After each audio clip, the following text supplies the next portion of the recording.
As it is 2 o'clock, I am going to get started. We have a presentation format for our information session today, and just for everyone's information, this is being recorded and it will be posted on our website if you ever need to refer back to it. Please feel free to put your questions in the chat box as we move through this, and we will have time for questions at the end. So I'm going to share my screen and we can get ourselves started.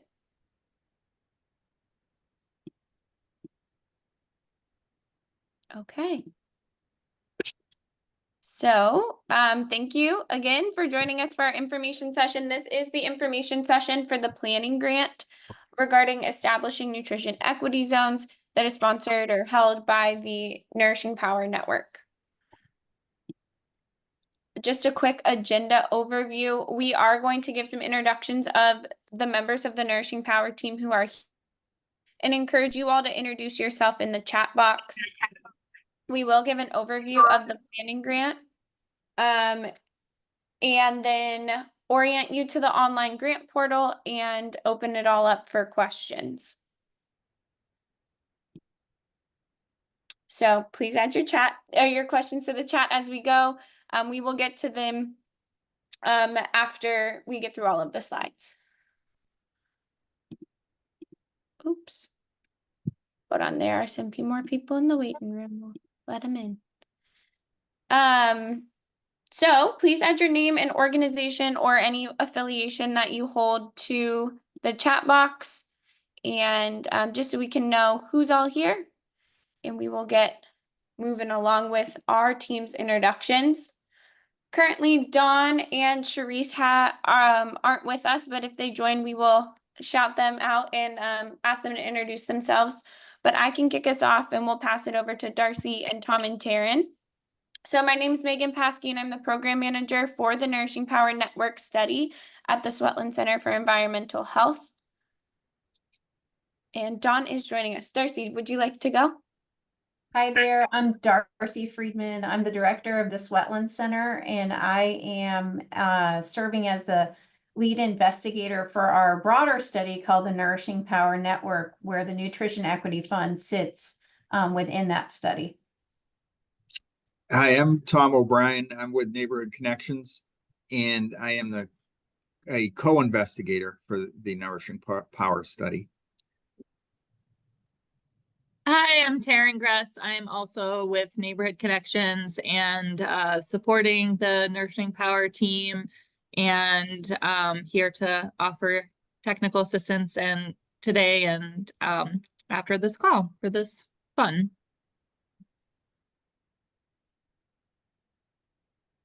Dawn, would you like to introduce yourself? Hello, everybody. I'm Dawn Glasgow. I'm part of the Nourishing Power Network Advisory Council and a member of the Nutrition Equity Fund Working Group.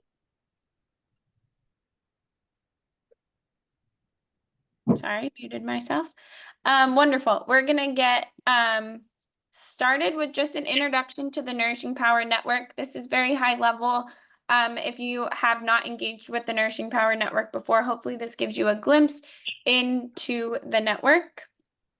So the vision of the Nourishing Power Network is to root and grow a local food system that promotes freedom, hope, and dignity in food traditions, resulting in holistic health for Black, Latino, Latina, Latinx, Asian, and Indigenous communities.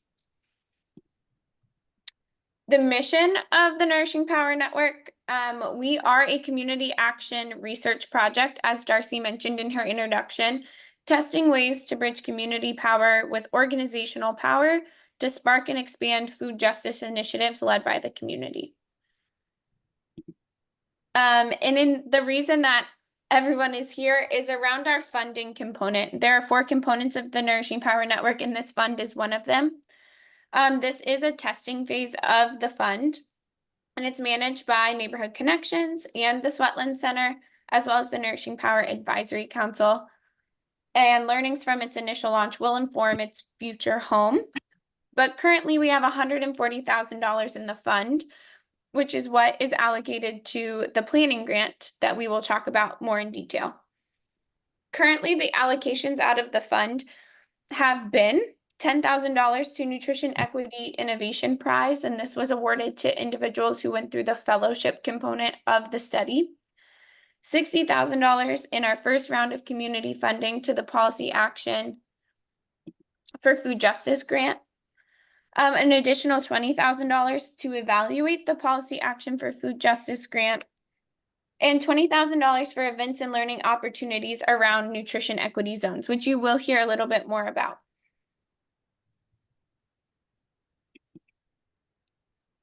For those of you just joining us, please feel free to introduce yourself in the chat and just include your name and any organization or affiliation that you would like to add. So we will get into an overview of our grant. I think the biggest question that we get in regards to this grant is, what is a nutrition equity zone? Dawn, if you are free, I would love for you to read out some parts of our definition. I've broken it up across multiple slides, but I can also read it for you if needed. Okay, a nutrition equity zone is an area within a community intentionally developed to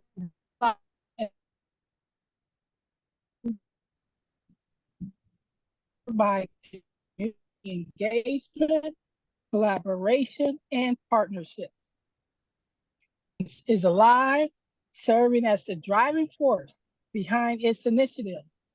Residents within NEZs are active agents of change, deeply invested in the collective effort to flip the food system to fairness.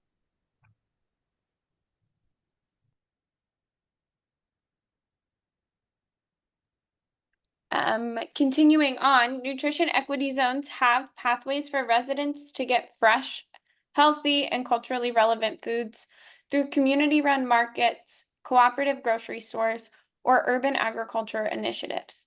They are also hubs of education and empowerment, holistic health workshops, cooking classes, and gardening events led by residents are a few examples of the diverse capacity building opportunities available within nutrition equity zones.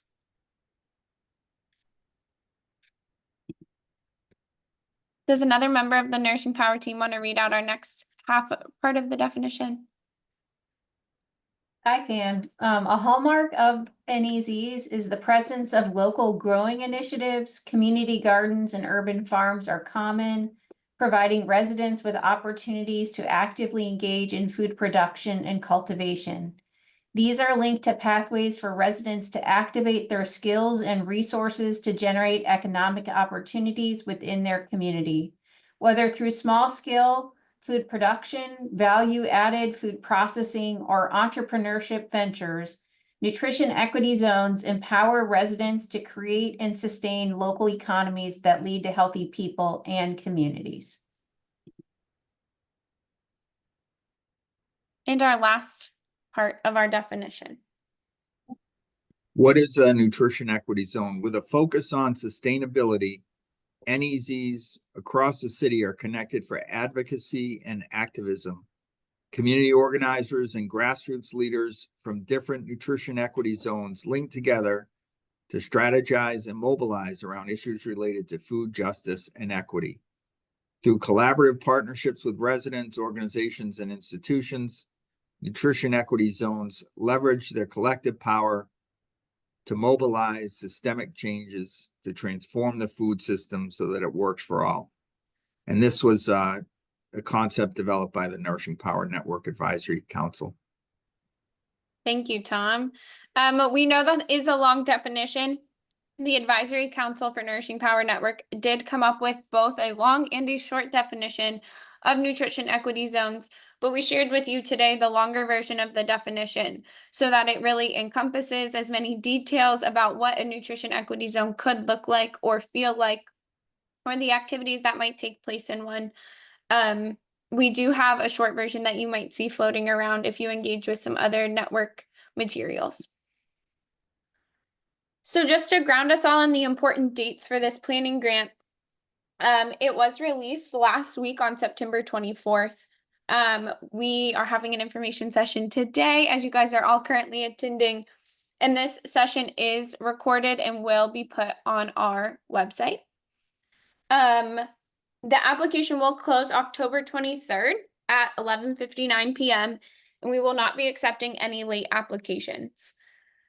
Announcement of the awards will be on November 1st, but the grant start date will not occur until December 1st of this year, with the end date of this grant period being about 6 months later in June of 2020. Oh, that should read 2025. Sorry for my typo there. So June 13th of 2025. Again, high level key information here. This is a grant opportunity. There is 140,000 total funds available for a number of 2 grants, and the maximum award is $70,000 per collective of 3 partners. This is running from December 1st of 2024 to June 13th of 2025. So it's just over 6.5 months.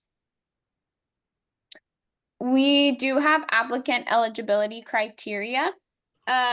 A collective of at least three organizations that are all located within Cuyahoga County.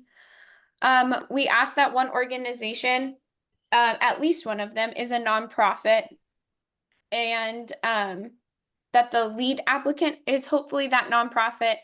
And if not the nonprofit, that the lead applicant has the ability to engage a fiscal sponsor to collect these funds.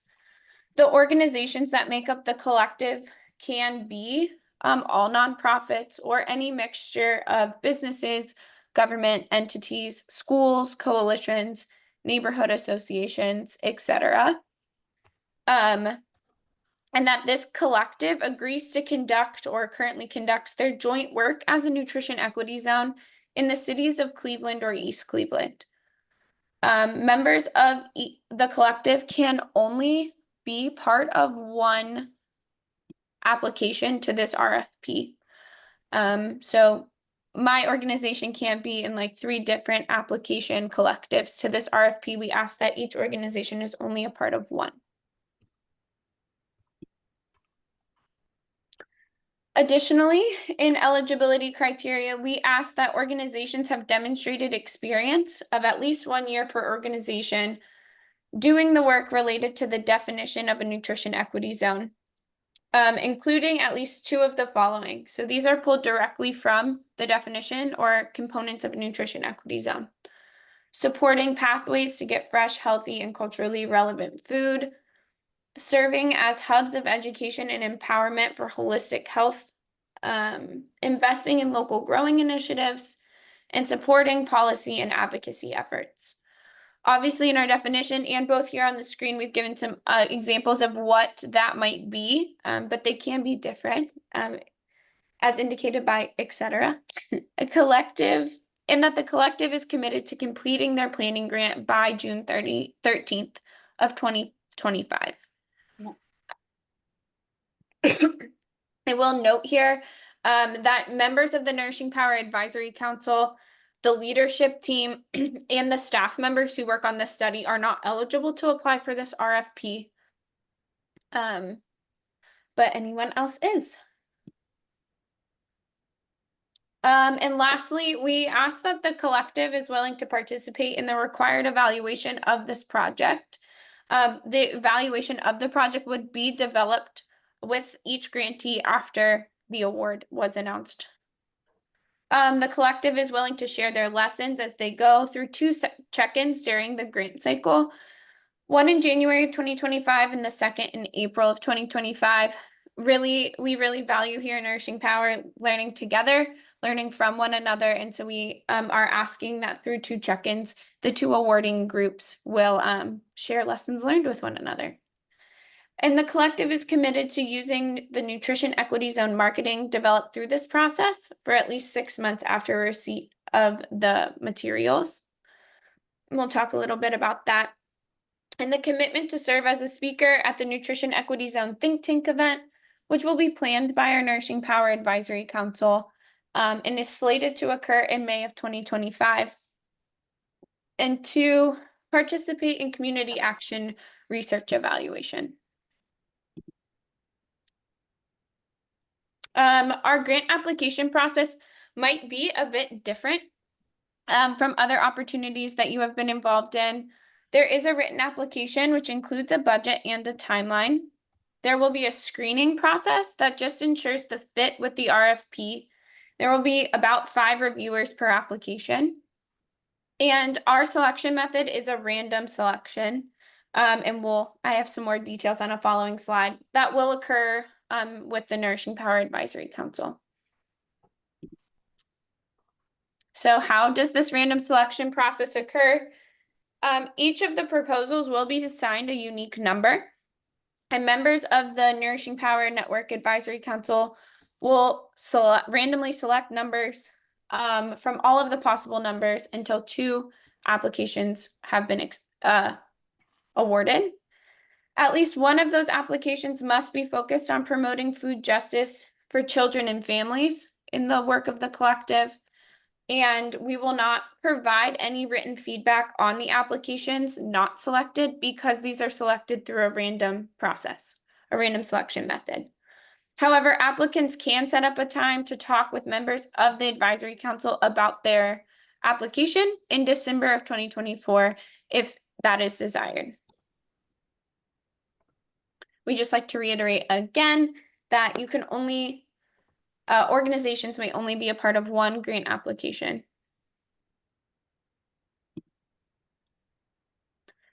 You will be applying online via the Neighborhood Connections grant portal, and we will review that.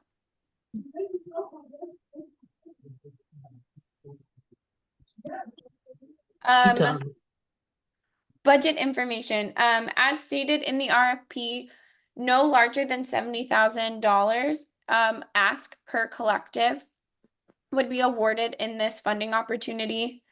We do have allowable and unallowable costs. Most costs allowable are pretty common here. Personnel, project costs such as supplies, marketing, community engagement costs, etc. If you ever have a question about if a cost is allowable, we really do encourage you to reach out and ask. Administrative costs, this can be up to 5% of the total direct costs of the award. And there is a sample budget template provided in the full RFP. Unallowable expenses for this project include equipment over $500, alcoholic beverages, goods and services for use, lobbying that is substantial in relation to the organization's overall activities, or is in support or against of a political candidate or specific legislation, construction, capital or building campaigns, religious efforts for religious purposes, dinners, galas, or events.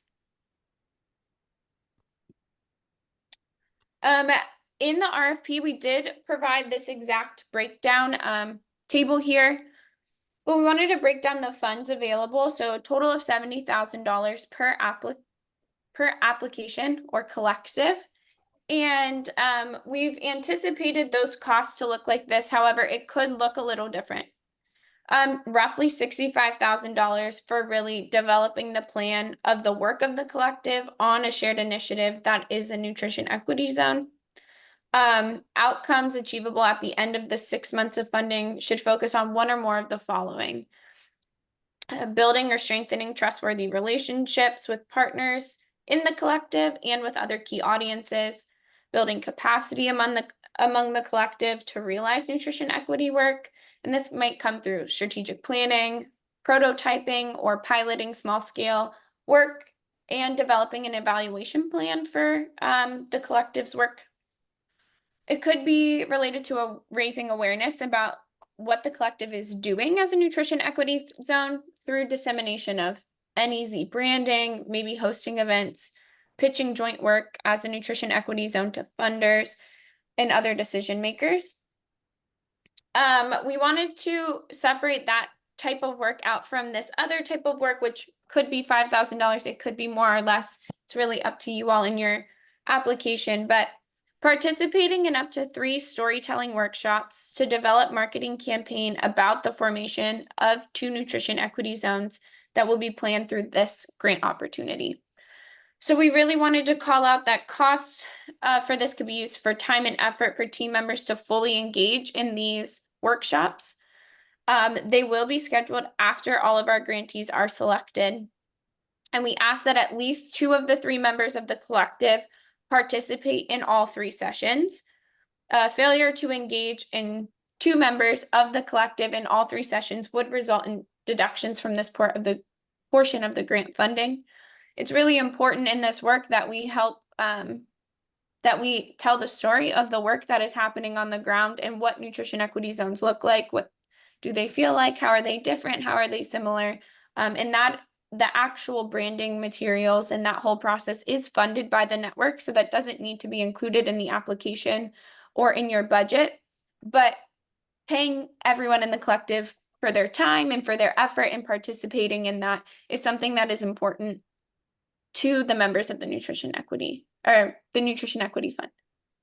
So we wanted to call that out. The award of our funds is will be administered through Neighborhood Connections. All awardees will receive 50% of their funds upfront at the start of the grant, and they will receive the remaining 50% of their funds after a midpoint milestone is accomplished. And how we determine the accomplishment of a midpoint milestone is really having meetings with your project officer, and what that midpoint milestone is also developed in partnership with that project officer. So when we said evaluation will be developed in conjunction with the grantee after they are awarded, this is what we are referring to, really looking through the timeline and talking together about what is our midpoint milestone, ensuring we're all on the same page, and then remaining in communication should anything come up. We know that there's always unexpected things that happen, and so we can shift and adjust together. But after that midpoint milestone has been accomplished, the remaining 50% of the funds will be released. There is more information in the RFP on this, so we encourage you to look at this in detail. But we just wanted to call out a few things about what the Nourishing Power Network looks for in a grantee and grantor relationship. We assume the best of our grantees and seek to deepen relationships through this grant-making process. And our goal is to establish a partnership that supports shared power relations between grantees and grantors. The following structures are built into the grant-making process to support these goals. And you can find what those structures are, what those positions look like on page 5 of the RFP. And then calling back into the room what Darcy mentioned earlier, this is a community action research project. And so we do have an evaluation of the research study itself. We encourage all the members of the grantees groups to take part in the 3-part evaluation. This happens in the form of interviews. They occur at the beginning, the middle, and the end of the grant cycle.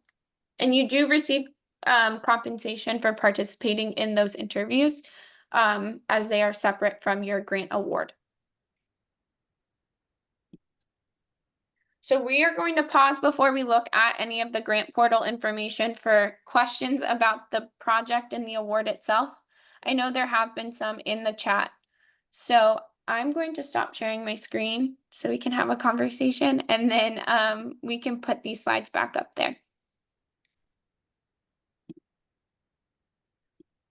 And I don't know if anyone can see the chat. I'm pulling it up now if there are questions.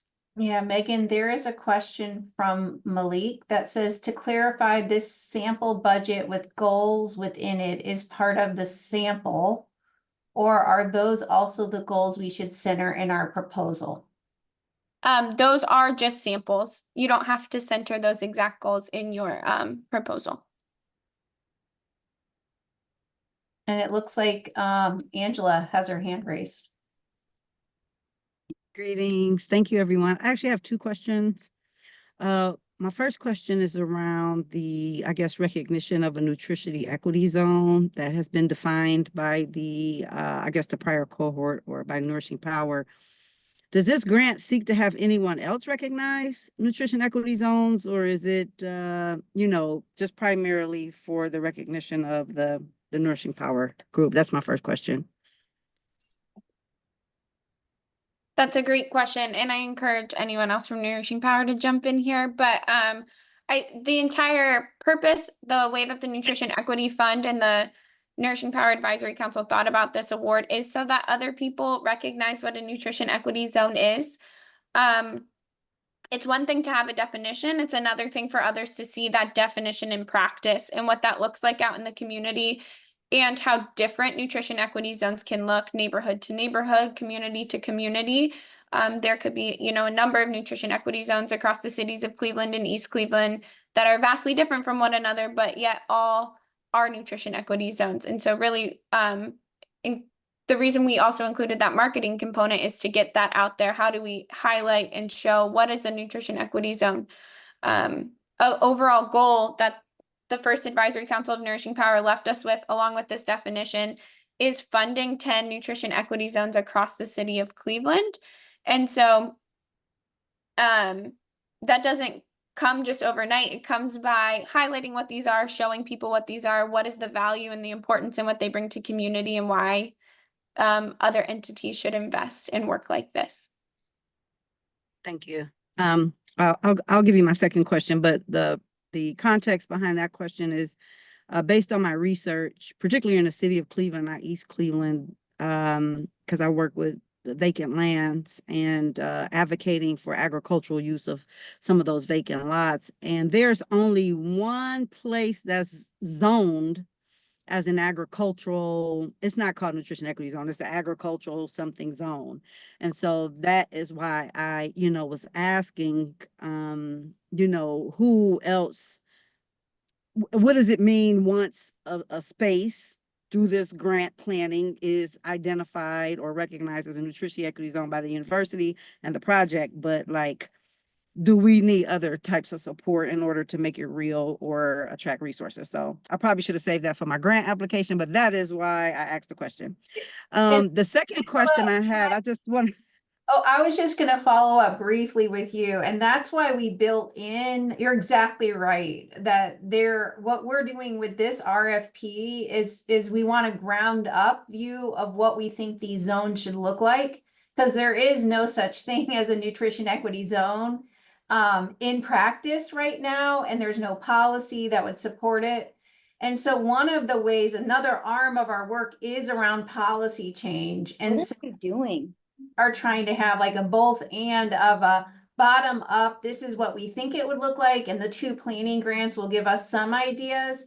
And that's also why we built in the think tank around nutrition equity zones in May, with the goal of marrying the work of on the ground with some policy conversations, like how do we sustain this?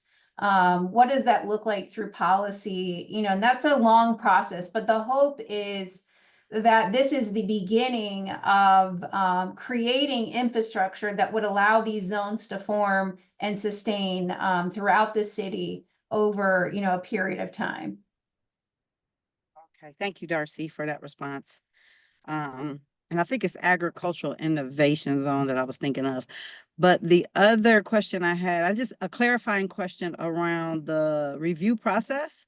I think first you said there's 5 reviewers, and then you mentioned there's a random selection. So I'm not clear, are the first round going to be reviewed and then put into this random pot? I mean, does that mean that it's randomly picked no matter the quality of the application, who's going to get it? Can you just maybe clarify that for me a little bit? Thank you. Yeah, of course. That's a great clarifying question. The review screening process is just to ensure that the applicant has submitted everything that they need to. We can reach back out if something happens to be missing or we can't access something. But do you fit with what we are asking in this RFP? If you look in the full RFP, there is a rubric that the reviewers will be using to make sure that it's just yes or no. Does this person do this? And there's different categories, and I can pull that up in screen share if you'd like. And that's the screening process, just to ensure not that, it's like me and my buddies are just looking for some funding, and now we don't meet the minimum requirements. We don't have all of the aspects that we need. We're just looking to make sure that the work of the collective does in fact fit the definition of a nutrition equity zone and those review components. Once that screening is complete, yes or no, then those applicants who pass that screening would all be added. So it could be that we get 50 applicants and all 50 applicants pass the screening and they all get assigned a number and put for random selection.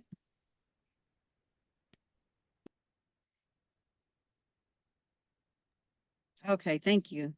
Thank Yeah, you. not a problem. I do see that we have a few other questions in the chat. Someone asked for an example of a nutrition equity zone. I'm not sure if any other members of the Nourishing Power Network want to shout any out that they have thought about or have been thrown around as we've had these discussions as a group.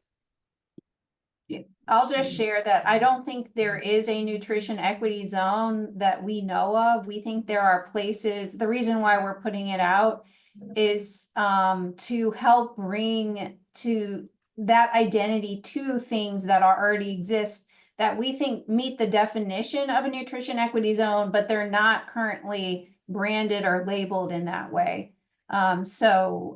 We don't necessarily think in and of itself it exists, but the components are out there.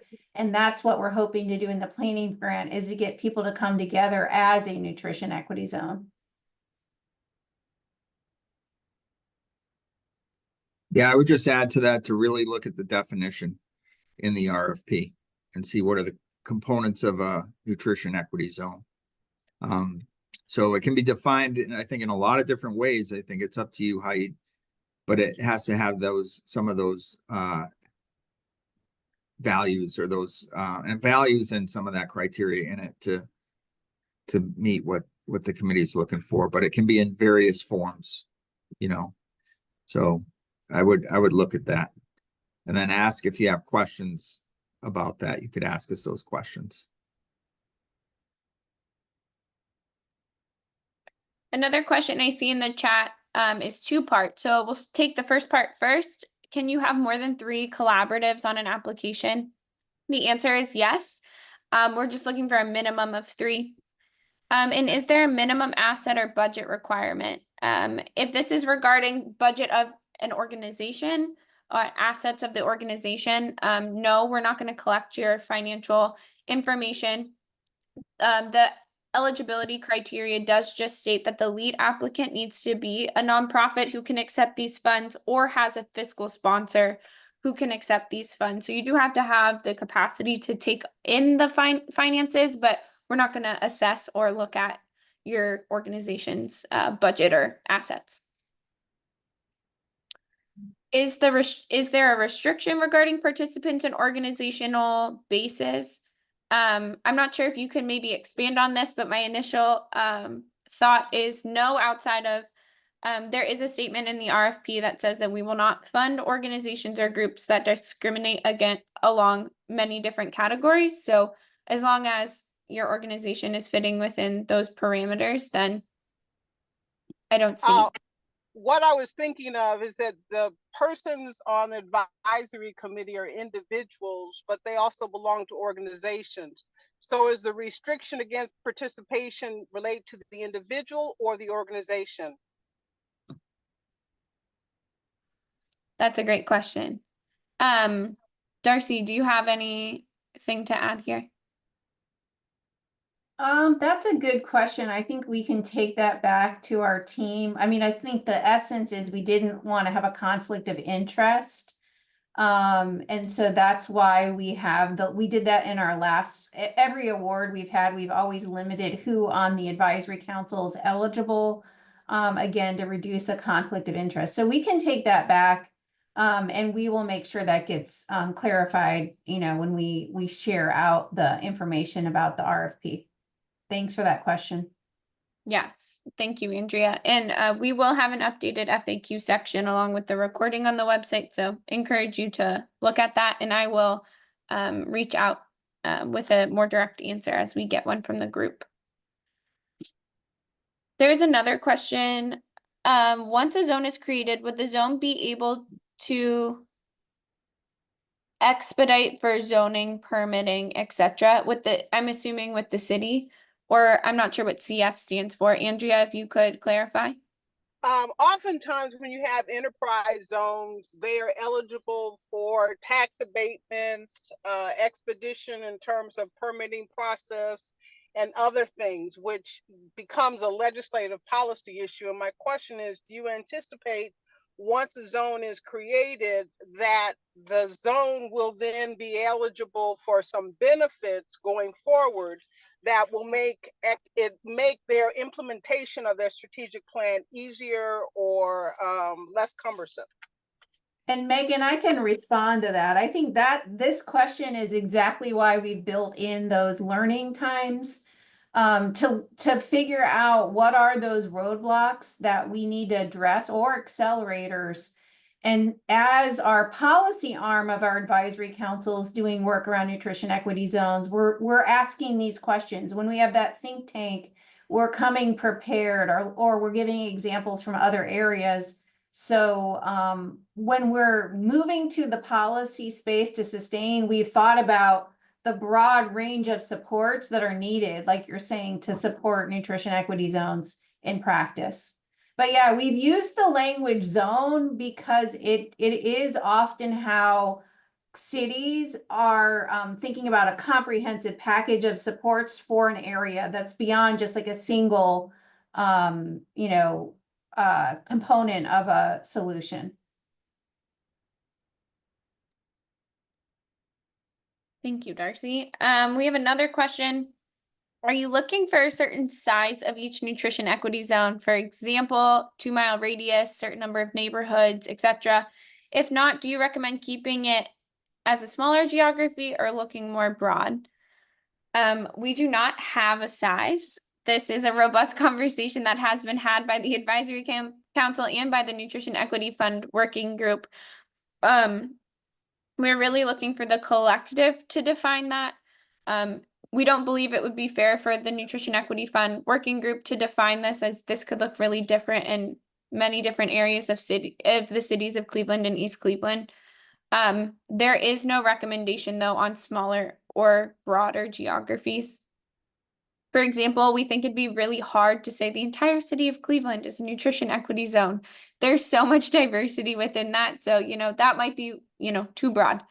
But it's not like 2 neighborhoods or 3 neighborhoods, or it has to be 4 blocks within a neighborhood. That's really up to the collective in their work.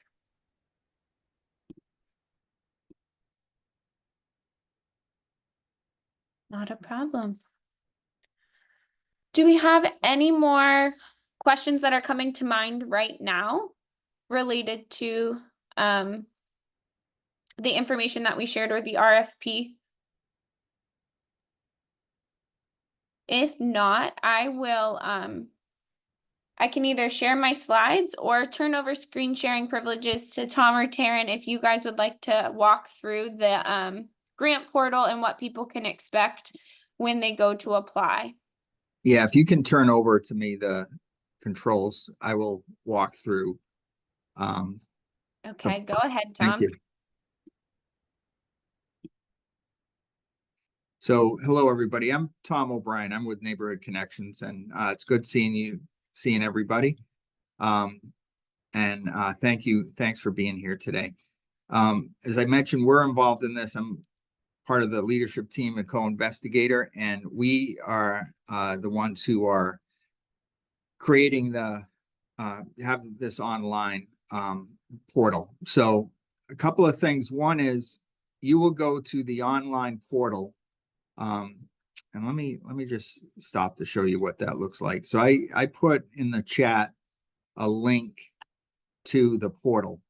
So you'll see it in there now. Here's the link to the grants portal. So if you click on that link, that'll take you to our grants portal. And this is what it will look like when you go to that. So so it won't have my email address in there, but it will have a blank for you, and it will look like this, okay, like this screen here. And so you'll put your email address in there, whatever that is. You'll put that in there, and then you'll put your password in. And I know some of you have applied before. for Neighbor Up Action grants or other types of grants through this portal, you can use that same email, or you can create a new account. So if you've applied before and you remember the email you used, you can log on and put that password in there. But like many of us, or like me, if you forgot the password, you can go here and click forgot password, and it will automatically send you a password to that email address. Okay, if you're already registered.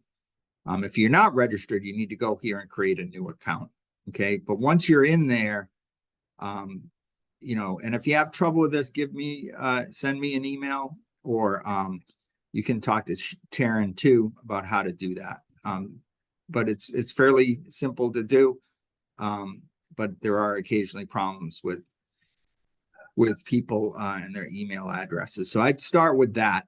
Okay, and I put again the link in the chat to the portal, and also Taryn and thank you, Taryn, put our email addresses in the portal as well. All right, so once you sign in, you're going to end up at, no, that's the wrong one. Let me get this, the correct one. You're going to end up at a page that looks like this. Okay, and it's going to say this is the applicant dashboard. Okay, and if you ever get lost in this, just click this little house up here, not the Neighbor Up house, but the little house next to it. That'll take you back to the dashboard. Okay, so what you're going to do is you're going to come here and you're going to click apply. Okay, and that'll take you to the application. So there's no pre-test or anything like that, pre-application questions. It'll take you straight to the part of the RFP that will then take you to the application.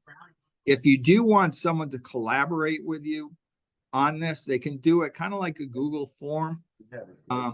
But you'd have to, here's a tutorial, and someone's got their speaker on. If you could, that'd be great. Thank you.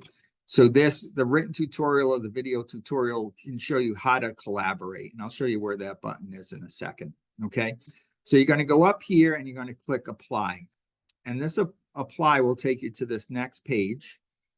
There's no access code, so you don't need an access code. This is the RFP. All right. Part of it. We couldn't fit the whole thing on here, but this is a lot of the RFP. And then there's a link down here to the full RFP if you want to see that. Okay. But this is kind of what Megan's been talking about today. Okay. So once you go there, you click on apply, and that's going to take you to the application. Okay. And this is the application. The full application is here. And, this is Google Translate. If you do need it translated into a different language, there's all these different languages here you can translate it to write it. If you want to collaborate with someone, you click this collaborate button, and there's instructions, as I said in the previous slide, about how to use that, but that you can invite somebody else in to edit it or to help write it or to submit it. There's different levels of that. Okay, so you can put that in there as well. And then you're going to go, and here's the application. So this information up here, the applicant and all of this is what you would have filled out already with the when you signed up to get on our website. Okay, into this portal. So then you're going to go through this, and you're going to put the applicant name, the information, the project name, some of the demographics. So we need 3 people for each organization, 1 person from each organization, 3 organizations. So the first section is demographic information. Please enter all of the following information for each of the individuals and organizations who are part of the collective. If you have more than 3 members of the collective, please add their information in the additional information box. So you can see the lead person, whoever that is, their phone number, their email address. This is a drop down. What's the best way to reach them? Some demographic questions around gender and pronouns and race, age group, and where you live. And then the name of the organization, the mission of your organization, what type of organization it is. Is it a nonprofit, a business, government entity, a school, coalition, neighborhood association, other? Is it located, the organization, in Cleveland, East Cleveland, or in other places? And then the second person, you put their name down, their organization, same demographic questions, their organization's name, their organization's mission, type of organization, and where it's located. And then you do the third person. Okay, so you need 3 people for this. If you see this asterisk like this means you have to answer that question. Okay, it's required. So if you see an asterisk next to the question, you have to put something there. So then this additional information, if there's other members of the collective you want to add to that, you can add them in here. Okay, but you need at least 3 people from 3 different groups or organizations part of that. The next section is around collective information. So the group of 3 or more, right? 3 organizations. What is the geographic focus of your work as a collective? We assume the geographic scope of a nutrition equity zone, and this was a question that was just asked, is smaller than a city, but could be larger than one neighborhood. And that's for you to determine, your group. Then the second question is description of your collective's work. And so there's a few different options here. Select which of the following are occurring among the work of your collective for at least 1 year or more in Greater Cleveland. For each one selected, please provide a brief description about these activities, including populations engaged, impacts, and length of time implementing. So one way could be around supporting many pathways to get fresh, healthy, and culturally relevant foods through community-run markets, farmers markets, local food ventures, restaurants, value-added product development, etc. Or it could be serving as a hub of education and empowerment for holistic health, investing in local growing initiatives such as gardening and urban farming, or it could be supporting policy and advocacy efforts around these issues related to food justice. Next question, describe the collaborative. How are you working your 3 organizations? Are you already doing work together, right? What is the relationship there between the 3? Next question is, why is your collective interested in coming together as a nutrition equity zone? What value does this offer to your collective? And then the next question is about what do you hope to accomplish with this planning grant prior to June 15th, 2025. Then a question about children and families, promoting equity for children and families. If it does or doesn't, how does it do that or may not do that? And then do you have concerns or reservations about this funding opportunity? You come down here, and these are the attachments. So this will take any type of file. So you can upload a budget, and in the RFP, there's more information on the budget, and then the work plan you'd upload here and put that here. Okay, and then you'd save it and submit the application. So that's the form, and that's how you get into that form. The other question, I think, is around fiscal sponsorship. And so we do accept fiscal sponsors. That is something that we would work on together if you need a fiscal sponsor. So there's nothing on the application about a fiscal sponsorship at this point. That would be something that we would have to figure out together once the funding is determined. So if one of your groups has a 501c3, you can use that 501c3 if they're in good standing with the IRS. If you don't have one who's a 501c3 registered with the IRS, we can help find somebody to do that with your group. Okay, but we'll wait till after that. We didn't include that in the actual application. So I think that's it. I don't know if there's any questions. I see one question in the chat. Oh, no, I don't. Oh, will the slide deck be available post-meeting? And it says, yes, the recording and the slides will be on the website along with the RFP and frequently asked questions.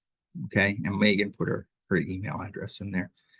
So I'm going to stop there and see, are there any questions about how to get into the grant portal? And if you do have any questions, Taryn's email is there. You can reach out to her or you can reach out to me. Okay? Thank you. If you guys forget their emails or don't have them jotted down, my email is available in the RFP and on the website. I can always connect you. So please reach out if you have any questions at all.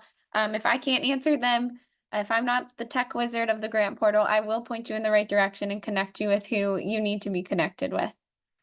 Darcy, go ahead. I had one question. If people are entering in the grant portal and they kind of get their ideas and then they need a pause, does it save or how does that work? It saves. Yeah. So you can save and go back in and do it. Start where you left off.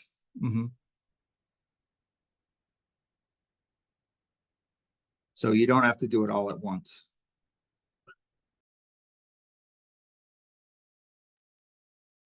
I know we've had a few other people join us. Just for your guys' information, all of this recording, these slides, as Tom had just mentioned in my chat comment, will be available on the website. But if you have any pressing questions, we'd be happy to answer them. We do have 9 minutes left. I'm not sure if the grant review or ruminating on everything we talked about from the RFP has brought up any more questions, but we'd be happy to spend the last little bit of time answering any questions that you have. And just before we get there, I just wanted to show at the bottom of the application, there's a save application button. So click that. That'll save it. If you don't do that, you'll lose it. So please go down to the bottom and click that to save it so you can come back later.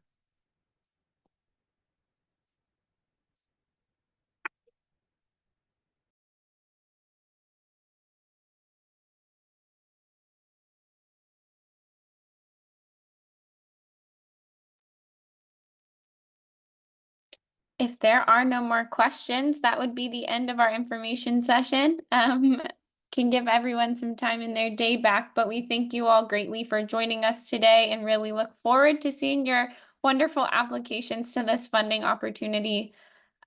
Big shout out to the Nutrition Equity Fund Working Group of the Nourishing Power Network for all of their hard work in putting this funding opportunity together. It's been a real fun time. Thanks, guys. Thank you. Thank you. Of course. Have a great day, everyone. Bye, Taryn.